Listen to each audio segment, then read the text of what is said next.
guys and gals, what is going on? Join me today. I'm back today for another video for y'all, and first I just want to apologise for my again sustained absence from YouTube.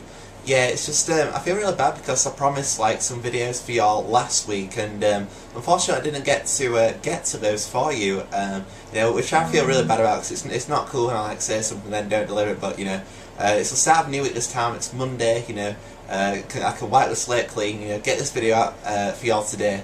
And today's video is actually something that you know I was intending to do sometime after the first video about, and that was another guitar lesson for y'all. And yeah, I said in the channel update video, which you know, a special mentions to the two guys who commented on that video. Like, you both know who you are, absolute legends, and deciding what you guys wanted me to talk about. And yeah, it's I mentioned how I had a new series on the go, as well as another album review, and those will hopefully be coming this week. So, but yeah, in the meantime, probably cool to get another guitar lesson out there for y'all. So it has been a while since I did my first one, and yeah, today everyone will be covering the next steps after we've covered the basics. And yeah, firstly, I just want to about the Blurred Lines cover. Yeah, I sort of researched the tab on songster.com as I normally do, and it turns out I need a capo or something first before I can play that song, which is damn annoying. But yeah, as soon as I get a capo, Jimmy, my good friend, I will get to that cover for you. And yeah, the wait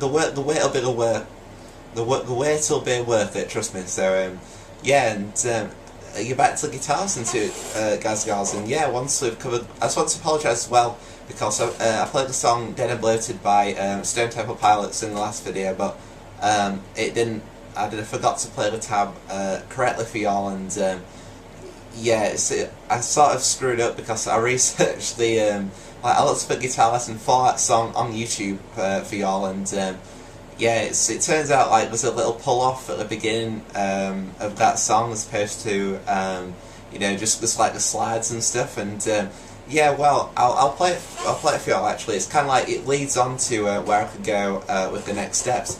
It's basically you play the two open notes as shown in the first video. Let's put the toggle switch down for you to get a deeper sound. Yeah, that's something I could explain first and foremost for y'all, is the toggle switch. Well, I call it toggle switch. Basically, it changes the tempo of the sound. If you have it up, you know, you get sort of a very you know, rustic sort of sound. For instance, you can play stuff like Stairway to Heaven by Led Zeppelin. You know, but then you know, it's sort of using it's not as heavy as if you put the toggle switch down. Whereas when you put the toggle switch down, you know, you can start playing stuff you know, proper power chords. You just sort of get a much heavier sound.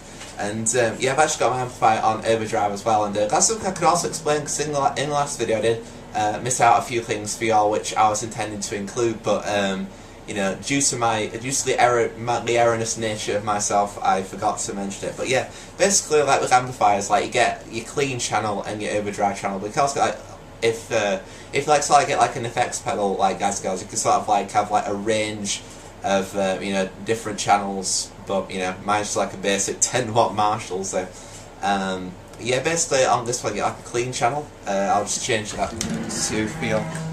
So it plays clean sounds, and again, the toggle switch sort of you know, influences that. If you play a clean you know, riff in the clean channel with the toggle switch up, you get it's, you know, it's pretty quiet, and you know, but if you put the toggle switch down, you know, you can, it just sounds again heavy, and it's sort of you know, as more I also prefer the toggle switch down, but it really depends on what you're sort of playing and stuff. And yeah, with the clean channel, it's sort of used classical rock, or if you want to change it, you know, it's some artists on stage they'll differentiate between the overdrive and the clean channel by using a foot switch. But unfortunately, I don't have one of those at the moment. So basically, if I want to change the sound of, you know, my guitar and amplifier, basically I to change it from the clean channel to the overdrive channel, which was where we started. you know, it gives like it adds like distortion. You know, just put the toggle switch down again. It's sort of like, yeah, the Overdrive is like mainly for like distortion, because with the clean, like if you're playing in clean, you know, it can sort of like, you know, the sound can really like very, you know, abrasive, I guess. With distortion, you know, it sort of like quells the sound, but it sort of like, you know, adds an extra dimension to it. You know, it's just a great feature of Overdrive on an amplifier. And yeah, basically, guys, I'll get to the Stone Temple Pilots Dead and Bloated free riff now. Whereas I was going like playing the two open notes, you know, it's actually, you know, instead of just like playing a standard 6, basically what you do is you press, sorry, a standard 5. Basically what you do is you press your 2 fingers down on, you know, in this case the 4th and 5th strings. Just trying to get my guitar in view for you all. So I remember last time like the guitar was like cut out a little bit. So yeah, basically like you place your finger, usually first finger, on you know, the 4th and 5th strings in this occasion on the 5th fret.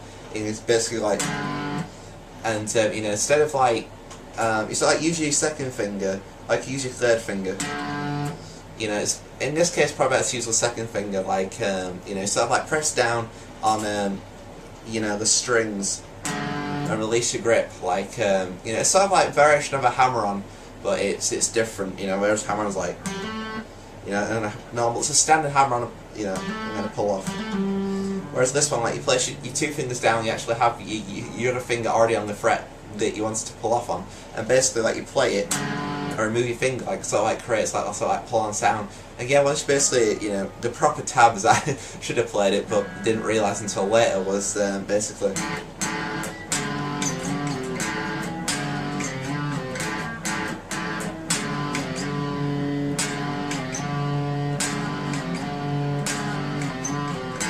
you know, so it was actually a lot harder than I was imagining. But the thing with like, you know, in that instance with like the slides, guys, it's basically just like keep the pressure on to like, sort of like maintain that sound. And yeah, that's one of the fundamental features, like, you know, with sliding. You know, it's got to, especially like sort of like sliding, you know, both up and down the fretboard. You know, you've got to, you know, really like maintain the pressure on the strings. And you know, that's something, you know, is a key feature of like most features on guitar. Actually, it's just basically, you know, maintaining that pressure, you know, to you know, keep that sound. And yeah, at the end of the last video, I played the riff to a song "Paranoid" by Black Sabbath, which is basically a variation. You know, actually, you know, the song leads on from "Dead and Bloated" into "Paranoid," where you can basically, like, instead of using like, you know, your 2nd finger, because, you know, with "Dead and Bloated," like, you only use like go down 1 fret. With Black Sabbath "Paranoid," you actually go down 2, so it's, you know, you can use your 1st and 3rd fingers. But again, just cover like the 4th and 5th strings on the 7th fret, and place your 3rd finger on the 9th fret on the 4th string. You know, it's basically like sort of like, it's not really a pull-off this time, it's actually a hammer-on. And instead of like striking the strings downwards, you know, you basically like use like an upstroke. And that's the thing with like some songs, like, you know, you play certain parts like, you know, strummed upwards. But you know, as like, you know, if you're like a beginner, you know, just like down, you know, strum down, and but it's just sort of like practice, you know. Like, as it starts to explore more songs, realise that some parts of the song better played like, you know, by like strumming upwards. And yeah, that's the case with the song "Paranoid" by Black Sabbath, guys and girls. And yeah, basically like, you know, as before, like, you leave your finger on another fret, and you basically strum upwards and go.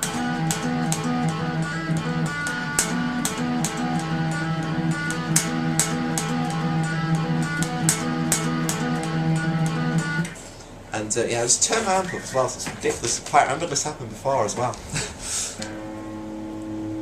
There we go. And my cross just hit my fretboard, whoops. But yeah, it's Black Sabbath "Paranoid," guys and girls, basically, you know, where I said like, you sort of like...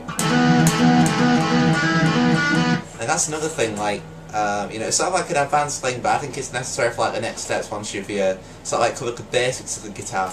And yeah, it's basically like ways you know, it's sort of like a hammer-on, like, well, actually, you don't leave your finger on, you leave it on your finger, like, it's like hammer down on the 9th fret from the 7th, as opposed to, like, you know, pulling off, as was the case with STP. And yeah, once you've like, you basically like strum the 4th string and the 3rd string. Yeah, it's basically like, it's like variating from the 4th and 3rd strings with your third finger, guys and gals. And then, as I said in the last video, I'm going to come in like palm using like further down fretboard too. Like, you know, once in the same song, once you're done like.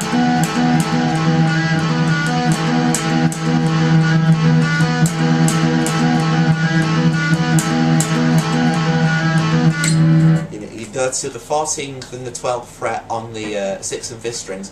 You basically palm mute the power chord like go.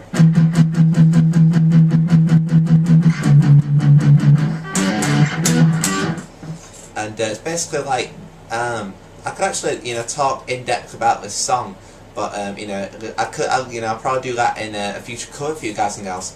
And yeah, as I said, like last time I covered the 6th string to 4th string. Today we're covering probably the 3rd to the 1st, and that's where I can include you know, stuff like Plush by STP, which I've currently been learning. And yeah, the thing is, like, you know, if I move on to like the last 3 strings, like it's different. You know, I've currently got my guitar in standard tuning. You know, it's basically the bottom 3 strings are different to the top 3 strings, so you can actually, you know, just place one finger down on them as opposed to, like, you know, having to like use all 3 fingers. This is the case with the 6, 4, 5, 6, 4 strings. And yeah, with the, like the bottom 3, well, top 3 actually, strings, guys, basically like play them. You know, just pressing down one finger on them, just go. I don't know, but yeah, basically, like, you know, it doesn't. That's actually like, you know, a proper method of doing it. And yeah, you can also like, you know, you know, once it, like, you know, it's a lot easier with you know, the top 3 strings. And yeah, I said I was also going to be covering chords in this episode for you guys too. And yeah, the thing with chords is, like, there's sort of like a variation on power chords, but you know, the sort of like the more like complex in depth. I'm just tuning my guitar down to half step for y'all because I feel that chords do sound a lot better in this particular tuning. You know, because last time I said like how I was going to incorporate like something from half a step, but you know, I couldn't really, like, yeah, I wanted to explore like drop D and show you how to like play easy power chords. And yeah, it's actually cool if you can like get to half step today, everyone. So yeah, half step's basically where like tune like each string. You know, as I said, like it's like a sharp, like you get, you know, the tuning. It sort of like creates that like sunshiny sound, which I like to call it. So you know, half step's one of my most favourite tunings, and you know, you could play, like, as I've been learning, as opposed to on Twitter, like, you know, a lot of Alice in Chains in half step too. And yeah, the thing with chords is in half step, guys, you get sort of like, they just sound better, like, a lot. You know, as a style, I reckon the easiest chord to start with is the D chord, which is basically where you place your first finger on the 3rd string on the 2nd fret, your second finger, yeah, your first finger on the 3rd string on the 2nd fret, your second finger on the 1st string on the 2nd fret, and your 3rd finger on the 3rd string, 2nd string, sorry, on the 3rd fret. You get like a really nice like sound. And you know, chord switching at first can be really difficult for beginners. I mean, hell, I've only just basically, like, you know, being able to switch chords consistently by playing Stairway to Heaven. This is like a year and a bit after playing, so chords can be really difficult. But you know, it's just a case like taking it once at a time, really, for beginners. You know, it's good to start with, like I said, the D chord, because you only like strum the top 4 strings. Whereas like some chords you strum all 6, and some you'll strum 5 strings. You know, with the D chord, the one I recommend starting with, basically you just strum the top 4 strings, and you know, it sounds really good. Like, and then to get on something like a good switch from the D chord is actually the C chord, where basically like place your first finger on the 2nd string on the 1st fret, your second finger on the 3rd string on the 2nd fret, and your 3rd finger on the 4th string on the 3rd fret. And you basically play this one with 5 strings, I believe. No, it sounds really good. And I'm just gonna change my channel actually to clean, because you know, it sounds distorted. Like, you know, I can hear the chords more cleanly on the guitar, because by playing it with a clean channel. Like as I said, like start with the D chord, down to the C chord, and concept like A minor too, which is basically like A minor is a good switch from the C chord. Basically, like you place your first finger on the second string on the first fret, your second finger on the fourth string on the second fret, and your third finger on the third string on the second fret. I believe you place the fifth too. And then you get your F chord too. Actually, no, not the F chord. That sounds like difficult for beginners. So we'll probably cover that F chord in a later episode, guys, because that's basically like the hardest chord of them all, in my opinion.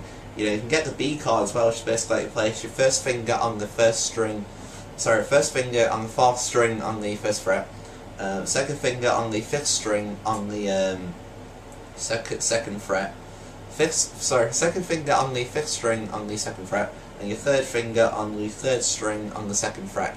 Basically like D chord is very, very cool, and I think I'll also cover the G chord in another episode, guys, as well. Like just basically like look at the easy chords today as well. Like you also get like an E chord as well, which is basically like similar to A minor, except you'll switch your fingers like upper string. Like basically place your first finger on the third string on the first fret, second finger on the fourth string on the second fret, and your third finger on the third string on the second fret.